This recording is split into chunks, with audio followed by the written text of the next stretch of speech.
The StudBudz just wrapped up their 72-hour live stream for WNBA All-Star Weekend, and I have to say, if we get the pleasure again, it will most definitely be completely different, with both the Buds and the W finding some healthy middle ground. Because All-Star Weekend is supposed to be the league's biggest celebration, and it's probably due to the fact that it's still growing, but nearly every year, the W doesn't really show you everything that's going on throughout the weekend. You definitely get some orange carpet on TV, maybe some pressers released here and there, especially on social media, and then of course you get your skills challenge, 3-point contest, and the game. Now this year they had the shooting stars contest, but it was pretty much the skills challenge as far as this argument is concerned. But the celebrity 3-point contest, last year the 2-on-2 competition, this year a few of the AT&T meet and greets, Natisha Heideman's interview with Twitch, all of this was actually seen on stream. Now you may have got some tidbits here and there on other social medias, but this was not nationally televised. So it's almost like you feel like the broadcast is giving you headline moments while the stream is giving you that and the world behind them. And honestly, I can imagine myself along with others join this live stream because of that. And while you have to love the access we got as fans, it was definitely noticeable and sometimes uncomfortable when the conversations and settings were obviously private. And as fans, we love All-Star, and this extra bit of content goes great with the pairing. With so much of All-Star not being televised, it's not just the StudBudz. Zaya Cook sparked up a stream. And if you actually want to keep up with everything happening around the weekend, the energy, the chaos, the different personalities, situations, this is pretty much how you're going to get it, by the creators, by the streamers in this sense. And right now, the StudBudz. Now, to talk about what we actually saw on TV, again, we did get the orange carpet. We got a lot of interviews with the players, the All-Star game itself, the 3-point contest, and the Shooting Stars Challenge. Now, I thought the most entertaining part of the Shooting Stars Challenge were literally the high schoolers and the legends. It was like the current players were taking a back seat, which made it all the funnier. But it was literally just a shooting contest, markers on the floor, half court, no running around, no passing, anything like that. They just tallied up however many shots were made. And you got a pretty good pairing of players from Seattle, Minnesota, Washington, and Dallas. But really, Washington stole the show. Not just with those electric shots from Elena Delle Donne, which everyone was happy to see. I mean, she has not lost that shot at all. But then that team was saved by their high school partner there, literally firing off threes when that team needed it the most. And really, that just had to be an awesome moment to be that young and then be praised by Elena Delle Donne and a current WNBA player and be the reason they won the challenge. Everyone got trophies. I thought it was a really cute event. I did think they could add a little bit more, especially since they took so much out of the skills challenge. Even if it's running up and down the court, I mean, the high school could have took care of it, but still a fun event. And then you had the 3-point contest, which was actually pretty hype as well, just with who was in it, but also with who wasn't. There was a lot of drama with who was invited and who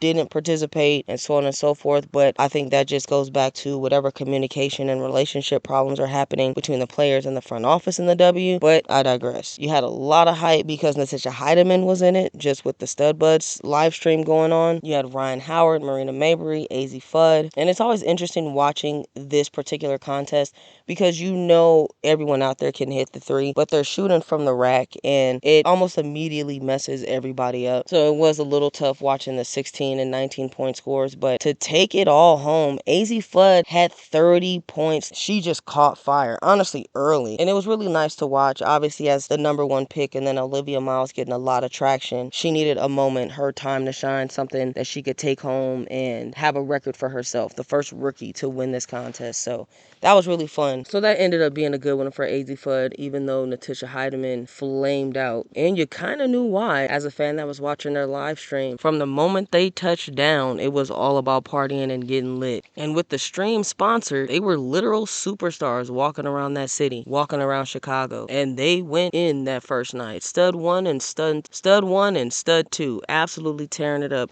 Again, get into their interviews, doing their celebrity slots, especially on a sponsored live stream. They were definitely getting their bread. And we saw a lot of partying, especially that first night. So much so Natisha Heideman had an IV the next day, which is ultimately probably why she didn't do so well in the 3-point contest. But it was all entertaining nonetheless. And then by the time we did get to the All-Star game, I mean, it was an All-Star game. Very little pressure being put on everyone, especially in the first quarter. Caitlin Clark just started firing off threes. Jonquel Jones joined her. Marina Mabrey, Kelsey Mitchell, just a firing squad. And as they started to shuffle out, make some substitutions, substitutions. We got an excellent dunk from Dominique Malonga with the assist from Angel Reese. Just a beautiful play that was highlighted with the excitement of Angel Reese in the background. They said the last All-Star dunk was by Sylvia Fowles. I know everyone on Blue Sky was loving it. It was just an excellent moment. And I still think it's kind of cool Dom got her first WNBA dunk in the All-Star game. Kind of takes the pressure off it in a regular season or, playoff game. But honestly, the second quarter, it did get interesting. There was a 20-point deficit, but both teams started to play defense. You could kind of see who was going for MVP. Marina Mabrey, Caitlin Clark, Jonquel Jones. Even Ryan Howard got in there on the mix. But it was still mostly fun, playful. You saw teammates going against each other and laughing at the results. Kelsey Mitchell held up the three when Caitlin Clark hit a three. And really, once we saw Jonquel Jones get that MVP trophy and Holly Rowe get a little emotional, that was pretty much it on live TV, which made it all the more interesting to be tapped into the live stream. Now, obviously, Natisha Heidemann couldn't show the game, but we kind of saw it like we were sitting courtside, hearing the banter between the players, the cheering in the section, but mostly something to tune into when, I'll say, on commercials or when the actual national broadcast was over. Now, to their credit, we were put in timeout a few times on this day, and after the game was one of those times. And outside of just them being there for All-Star Weekend and giving us so much extra content, I would say that would be the conversation of the weekend. How we got access, but so much. As we should. There were private conversations going on. Players that did not want to be on the live stream. Situations that we as fans just did not need to see. Number one, the partying. This is obviously a time and place where they let loose, don't really care who's around, and drink a little bit, shake a tail feather here and there, and they do not need 20,000 people on the live stream ready to clip it up. So you can understand why not only multiple players not necessarily partying with them, but also just not wanting the live stream at their events, a la an Asia Wilson or Angel Reese. And honestly, even as Courtney Williams and Natisha Heidemann throw their own party and enjoy the weekend to the fullest, there has to be some level of events missed that they wanted to go to. So even if they do this again, I think they may have gotten caught up in the streamer lifestyle and just thinking the 72 hours was needed or is what makes the headlines. But even if they just blocked it out, I think it would be okay, and that would allow them some time to go to places and do certain things not with the eye of the camera. And then also figuring out some type of consent protocol. I mean, in the hotel room, it's kind of easy, especially if you angle it a certain way. You can kind of just say, hey, that area is on camera. But in the club settings and the party settings, it definitely got to a point where there was no containing it. And short of just leaving the stream in the corner facing the wall, we were seeing a lot. And even outside of that, other incidents came up when they were going through the hotel and security stopped them and told them to stop recording. And that was for people who aren't considered superstars and celebrities. So when you do get to the stars of the league that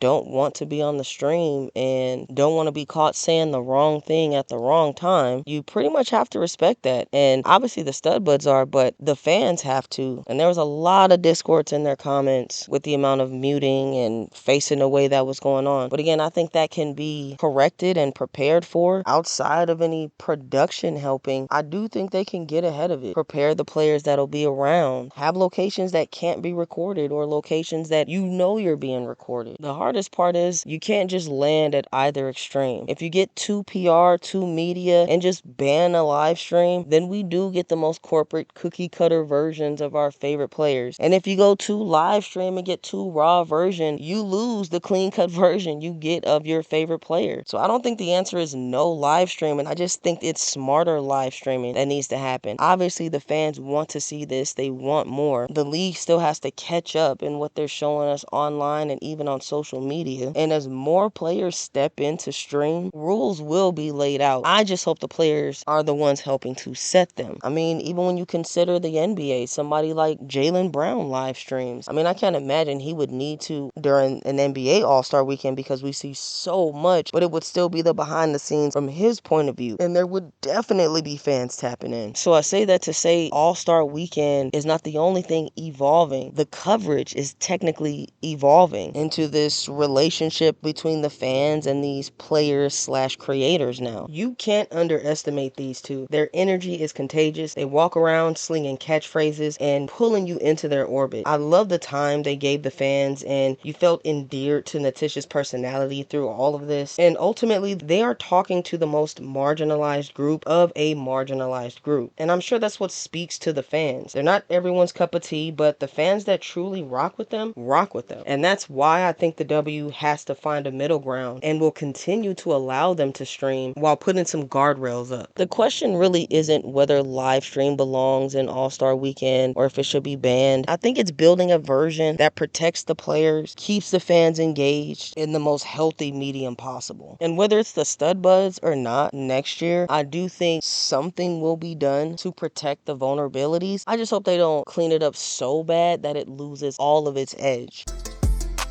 Don't forget to like and subscribe, players.